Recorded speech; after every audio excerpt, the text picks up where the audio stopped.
It's Jen from Not So Mystical Tarot. This is going to be your reading for Sun, Moon, or Rising sign of Taurus regarding your personal journey, spiritual path, and wellness. So we're going to dive right in there and get some information for our Taurus watchers. Spiritual journey, personal wellness, spiritual path. What do we have going on here? Got the Lovers coming up, okay. Oh, it's not this one. I think it's this one.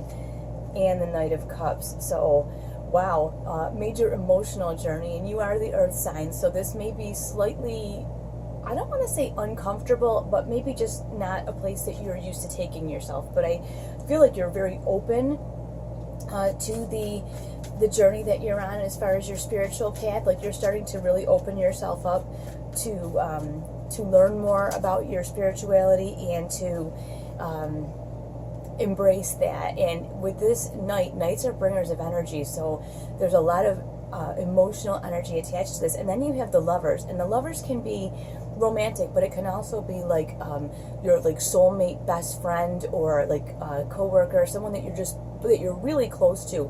And I feel like they understand this path that you're on.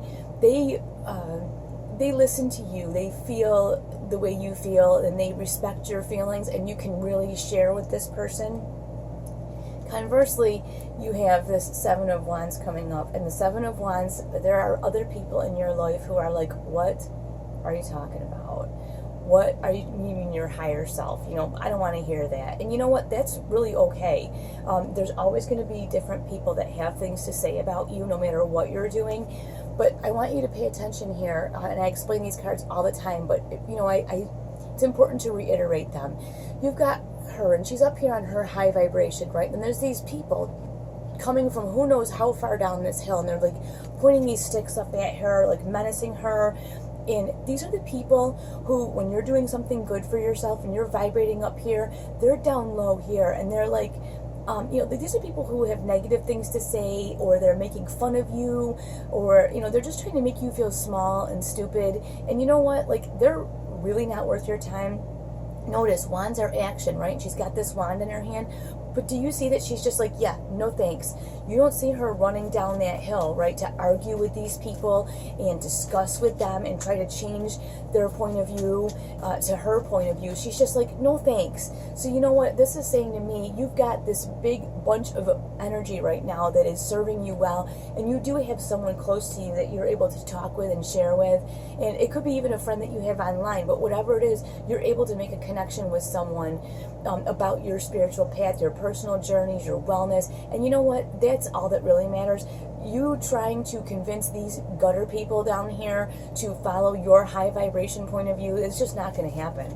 So it's a complete and total waste of your time. So whoever has something like that to say, that's fine. They have every right to their opinion, but you don't have to deal with them. You just, no, thank you. Thanks for your opinion. That's interesting. And just, you know, you go and do your own thing.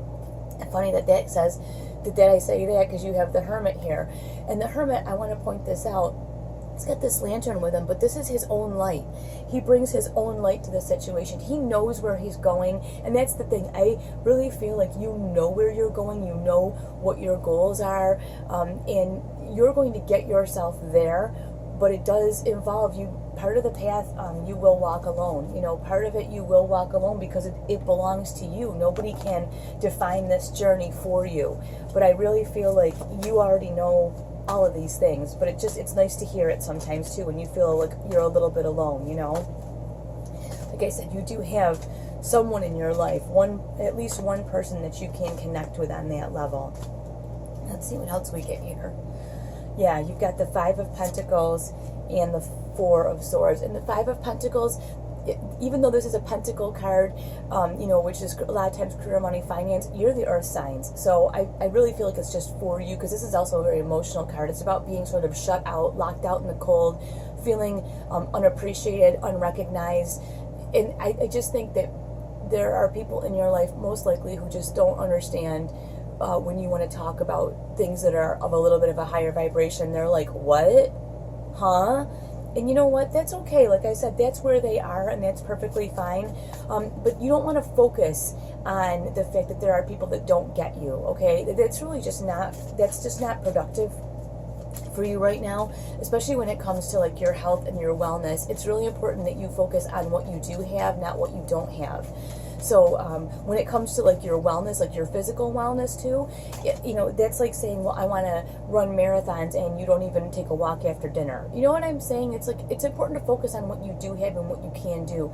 And in order for you to figure that out, you've got this Four of Swords, which is like, let's just take a step back. Swords are all logic. There's no emotion involved here. And you started out this reading with a lot of emotion. So to deal with this especially, it's important to have that logic where you can just step away, kind of meditate in whatever way suits you, relax a little bit, and look at the situation logically and see where you can make concessions and where you can't when it comes to this. Now you also have the Two of Cups coming up, and the Two of Cups it just reminds you again, you may feel shut out of certain situations, but there are people that really are on your team and really get you.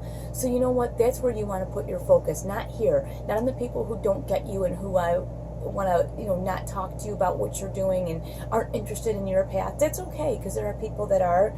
And then again, you have this Chariot. The Chariot are the cups. The Chariot is that kind of energy, that emotional energy, and this can be a little bit frenetic, which is part of why you want to share it with people, and they're like, huh? Like they just can't process it. That's okay. When you take the time away here to sort this out, see the two like Sphinx animals in the front here. See how they're like butt to butt, they're facing two different directions. That's kind of what's going on here. You have this frenetic emotional energy. You're kind of pulled in both directions, trying to figure it all out, and you need to take the time away to figure it out so that you can verbalize and vocalize that and share that, because when you're all over the place, you make the people down the hill even more annoying. So it's just better that you take the time away, kind of order yourself a little bit, and then work from there. It's not always the easiest journey, but it is really rewarding. So don't stress yourself out. Remember that there are people who really do care about you and are interested in the journey that you're on. Okay? All right, we'll talk to you soon. Thanks so much for watching.